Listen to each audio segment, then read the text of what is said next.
Hi everyone, welcome back to Dog Q&A. This is number 56. And last week we talked about questions to ask a dog breeder.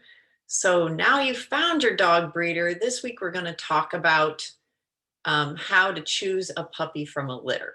Now some breeders will just give you the puppy. They'll choose it for you based on um, your lifestyle and personality. But if you're allowed to choose your own puppy, then these are some things you can do to help decide which puppy might be best for you. So let me share my screen and we'll get started. So here's a cute litter of Rottweiler puppies. Oh my gosh. Okay, so there are some in-depth tests out there you can perform or have a trainer perform for you, like the Volhard puppy aptitude test. So I'm going to focus on some of their test points in this video just to give you an idea of some things you can look for when choosing a puppy. Okay, so the first thing is when you see them all together, it's a lot easier to compare their personalities to each other. And then you can kind of decide which puppy might be best for you. So we'll take a look at this video of all these puppies together going swimming for the first time. You may have already seen this video. I've seen it around, but oh my gosh, they're so cute. So now you can see the personalities of the puppies relative to each other. So this one just jumps right in and he's like, what just happened? What is this? They've never seen water before.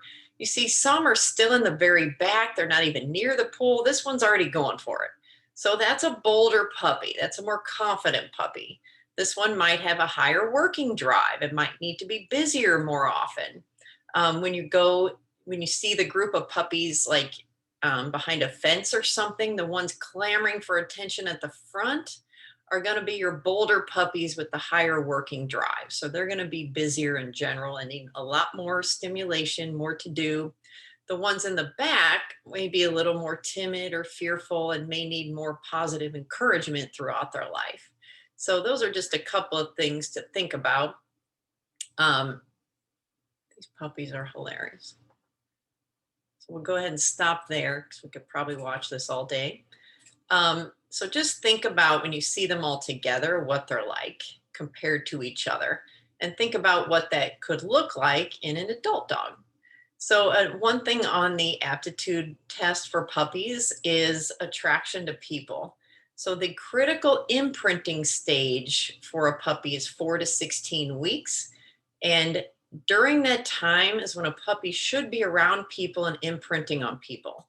That's why commercial breeders and puppy mills are so awful, because they're not getting any imprinting on people. They never learn to bond with people. So you want to know that the puppies are willing to approach a new person and see a person as a positive thing. So let me see what you think of this, if these puppies have imprinted on people at all. They're completely mauling this guy. I know everybody wants to be in where that guy is in the bottom of a pile of puppies. But that's a good sign. These are puppies that run to a person. People are amazing. People are good things. That's what you want to see. Okay, so then in his face, puppy attack. Okay, so then you want to look at whether or not the puppy can follow a person. And this can indicate how likely the puppy will be to bond with you. You want a puppy to engage with you so that they're more likely to listen to you and engage with you throughout their life. What is interesting about this video, I'll go ahead and play it, is that this child is actually teaching these puppies a really good thing, because they're learning to follow him and pay attention to him. And these puppies are super tiny and young. I don't know how old they are specifically, maybe 5, 6 weeks, maybe 6 weeks. But he's actually, by crawling on the floor at their level, he's become very interesting to them, and he's teaching them to follow, and that's amazing. So one other thing you may want to think about is a dog or a puppy's willingness to retreat. because this, in some breeds it's inherent, it's in the genetics, like in retrievers, but some you can teach it to other dogs. And a willingness to retrieve can indicate that the puppy is willing to engage with a person and isn't guarding his toys. So if you take a look at this guy is actually teaching this puppy to engage with a toy and retrieve. So these are sort of the beginning stages of that. Let's first get him interested in the toy to the point where he doesn't want to let go of it, and then toss it away. He'll get it, and then if he has a natural imprint on a person, he will bring it back. And so that was a little blip from those kennels. And then another thing to think about is restraint. You want a dog and a puppy who is willing to be restrained. This, sometimes puppies have the temperament and personality to just submit to a restraint. Other puppies will be like this one. And you may have seen puppies like this before when you've tried to hold a puppy. And this puppy's a little bit older. And yeah, so there's that. You can teach a puppy to be restrained. This one needs to learn it. And I will show you that in just a second. But yeah, you can teach a puppy to be held. Now, one thing that if a puppy's struggling like that last puppy, it could indicate that he's got a more challenging temperament. He wasn't handled enough. He wasn't taught to be calm and restrained. And in that video, I think in that last video, let me go back to it. I think the trainer talks about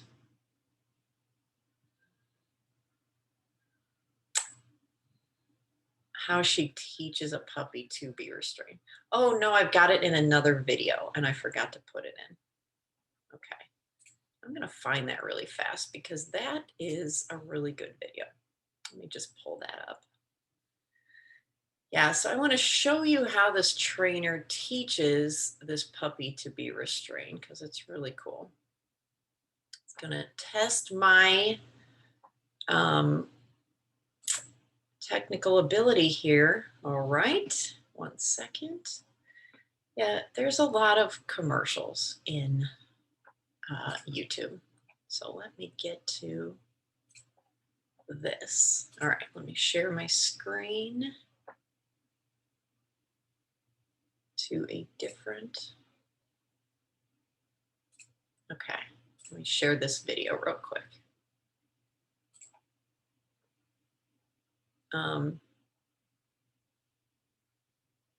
Okay, hold on. Hold on, stick with me, people. I will get it. I will get it. We will see this video. I'm trying to do it in full screen, so it's a little easier to see. Okay, so let me back it up a hair and share the screen. Okay, stick with me, stick with me. We got it. We have got it. Okay, so watch this trainer teaching this puppy how to accept touch and restraint. And before this, she did some reinforcement for just touching the puppy. So the puppy already accepts touch as a positive thing. So that's important to know. And I'm going to turn the sound on too. Lower the puppy between my legs and then put my hand against the puppy's chest. Mark and feed. This way, if your puppy doesn't like your hand on his chest, he can back up. Once it's successful, you can sit down and restrain your puppy.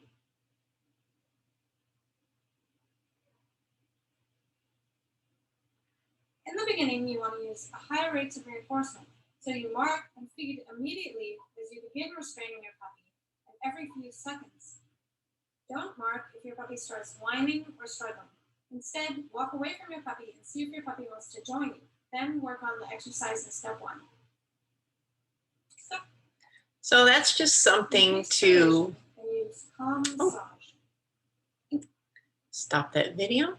Okay, so that's something to think about. You know, if there's something your puppy's doing that you don't like, you can change it for the most part. But it does help to start off on the right foot with the best puppy for you to begin with. Okay, so moving on, next you can do a touch sensitivity test to determine whether or not the puppy has been taught to accept touch. So let me go ahead and reshare my screen back to my slides here. Okay, so for the touch test, let's go ahead and play this. This will indicate whether or not or how much the puppy has been handled by the breeder. And you want a puppy that's been handled a lot because during that critical imprinting and socialization phases, you want those things to go in while the puppy can still learn to do that. So it's part of shaping their behavior. Let me stop there. Okay, so then we can do a sound sensitivity test. Touch sensitivity. Okay, so here's sound sensitivity. If you've ever had a dog who is sound phobic, firework phobic, thunderstorm, you know how important it is to get a dog who's not overly sensitive to loud noises. So you can actually teach tiny, tiny puppies to accept loud noises as just a part of their environment. Think of a gun dog or a hunting dog who does not react to the sound of a gun being fired. You can teach these things. So let me go ahead and play this video. So this is like a bundle of metal keys being dropped in a metal bucket. So obviously the puppy's going to react to that, but then you see how the puppy immediately comes over to check it out.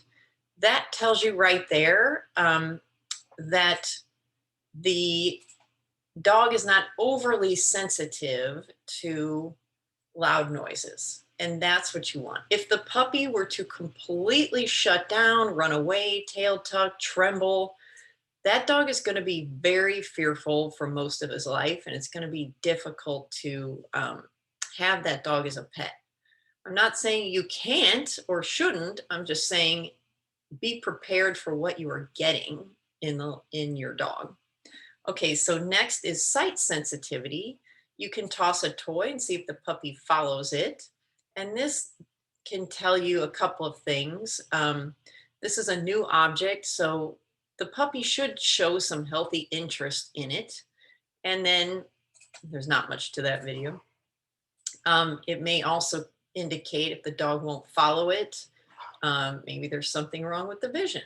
If the dog runs away from it, you have a lot of fear in that dog. So it's something to think about. And then here's a startle response to a strange object. So they pull out an object the dog has never seen and then see what the puppy does with it. And this is opening an umbrella can be terrifying for a puppy. But this dog is startled, but then goes up to it. That's a very healthy response from a confident dog. Okay, so you may hear a noise in the background. That is Sammy dreaming. We had a lot of activity here yesterday and he's exhausted. So he is on the floor dreaming and making some noise. Okay, sorry about that. Okay, so resource guarding. This is something you want to know about before you get your puppy. You want to know, now resource guarding in a puppy is, in my opinion, fairly easy to rehabilitate for the most part. I'm not saying every puppy is easy, but it's one of my favorite things to work with. And it's because it's fear-based. I feel like changing that mentality of your dog and how he sees the food or the thing he's guarding makes it an easy quote unquote thing to work with. It's just something I enjoy working with because I love changing their mentality about what they're guarding. So I'm going to show you this video of an extreme example of a puppy guarding his food. This is an extreme, and you see the dog has bitten and punctured the owner on 3 separate occasions over food. I'm going to use the sound. So now puppy's eating, they're touching the puppy with not their hand, it's a fake hand. You hear the growling. So he's giving his warning, it's not being heated. So now what? Now it's freezing and growling. Now it's growling more and louder. Now it's even more intense, freezing more, and now we're snapping. And then we push a little further, and now it's a warning snap.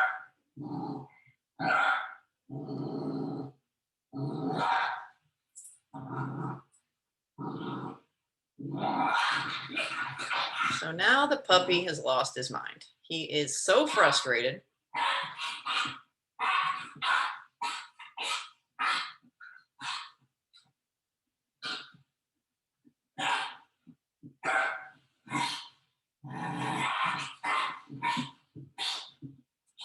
Okay, so this is a puppy who is now over his threshold. That is something you want to know about before you get your puppy home. That was probably a 10-week-old puppy. And if that was a little shocking to you, it is an extreme example, but I have seen that in many puppies in the shelter because they're put into a situation that's sort of conducive to creating resource guarding. You want to know if your dog is going to bite you over something or be protective. And it does indicate there's some fear in the dog. So if you see that in your puppy, you can even ask the breeder to set up a situation and feed the puppy from a bowl and put your hand near it or stand near it and see how they react. See if you can take the bowl away. If the puppy bites you, there's a problem. So something to think about. Another thing is separation anxiety. You can actually test for this ahead of time, and we all know what separation anxiety looks like. So this puppy is distressed. The person hasn't left yet.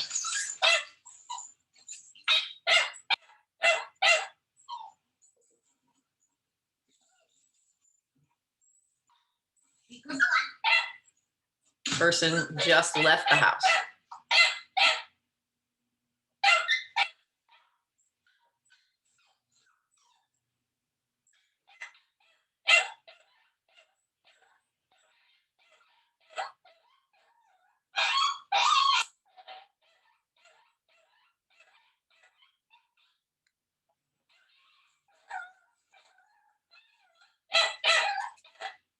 So this puppy is in extreme duress now because the person left and now he's getting more and more frustrated. You do not want to have to deal with this if you don't have to. It's a difficult thing. It's a process. It can be dealt with.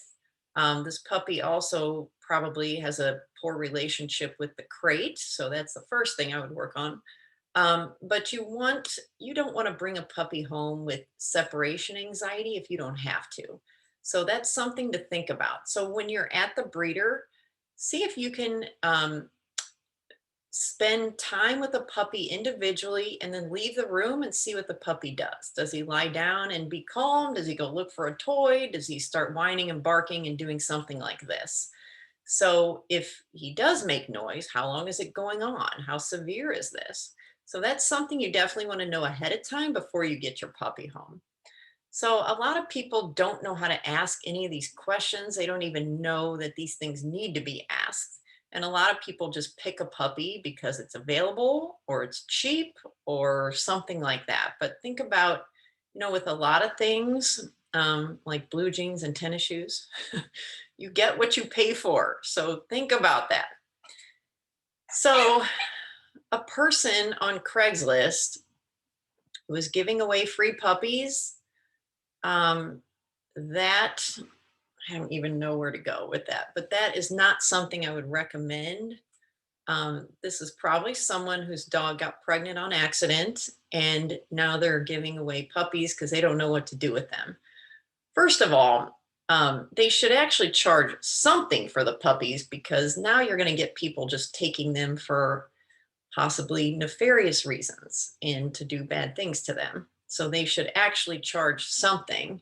But those dogs could be inbred. It could be they had two siblings together that now bred and had puppies. You don't know. It could be all kinds of future medical bills, very expensive things, behavioral issues that you're going to have to deal with. So keep that in mind when you see the box of free puppies on the side of the road or on Craigslist. Okay, another problem is pet stores. These dogs typically come from puppy mills, which we talked about in the last video. Commercial breeding being not a very good practice for breeding good, sound puppies. They're generally inbred, they're not socialized, and look, what are they learning? To potty where they live. They're also not being separated from each other. They're not imprinting on people. They're becoming codependent to each other, and they are going to have some anxiety issues once they're finally separated. So, and taking a puppy from one of these places will fuel the puppy mill system. And a lot of people, I've heard this so many times, well, the puppy's already been made and it's already here, so why don't I just take it? I'm like, oh, because you're giving money to the toxic system that is only getting worse. So consider, please, researching the puppy you want ahead of time, and don't just make a spur of the moment, wow, it's a cute puppy, I'm just going to get it. Those decisions, it could end well, it may not. It's just something to think about. Okay. I will say this, though. Some people want to rescue a puppy from an inhumane situation, and that's fine. Just be prepared for what you are taking on. Be prepared for the time and money investment that you are now going to have to put in that dog, and realize you may not be getting the dog that has been in the back of your head the whole time. So you need to let go of your expectations as well. So just keep that in mind. Okay, so now what do you look for in a puppy? Um, these are some health things from the RSPCA, things to think about. The best way to do this, and I know some of you are going to laugh when I say this, is to take the emotion out of it and make it a logical decision. And the best way to do that is to decide ahead of time and research ahead of time before you even see the puppy, because then that's all going to go out the window. If you're truly unable to do that, then hire somebody to help you. Trainers love to do that, but it so rarely ever happens. But we love to help people pick out a puppy for them. It's just, we want you to be set up for, I don't know, the best case scenario for your future dog that you're going to have for 10, 15 more years. So I hope this helps you with finding that puppy and that dog you're looking for and you want to add to your family. And if you need help with this, please contact me. I'm always happy to help with helping you find a puppy, or helping you work with the puppy you already got. So you can contact me through my website, triciacasper.com. And thank you guys for watching, and I will see you next week. Bye-bye.